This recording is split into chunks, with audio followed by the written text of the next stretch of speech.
சைக்காலஜிக்கு doctor வந்து report கொடுத்திருக்கிறார். They cannot be 100% true with us, right? So அதனால வந்து அவங்க கண்டிப்பா ஒரு சில விஷயம் வந்து அவங்க ஹைட் பண்ணிட்டு இருப்பாங்க. It is possible to manipulate even psychiatric treatment by pretending that the person is reformed. இப்போ கோர்ட் என்ன முடிவு கொடுத்திருந்தாங்கன்னு பார்த்தோம். 2018ல இவர் என்ன இன்டர்வியூ கொடுத்தாருன்றதையும் நான் எக்ஸ்பிளைன் பண்ணியிருக்கிறேன். சைக்காலஜி டாக்டர் என்ன சொன்னாருன்றதையும் நான் எக்ஸ்பிளைன் பண்ணியிருக்கிறேன்.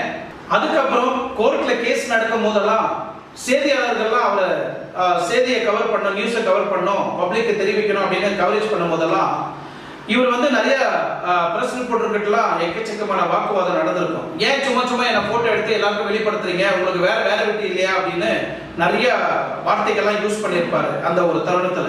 எதுக்கு தேவையில்லாம போட்டோ எடுக்கிறீங்க? ஒன்றும் புரியல. எங்க வேலையாச்சு தலைவர, உங்க வேலையாச்சுன்னா என்ன நடக்குதுன்னு தெரியாம போட்டோ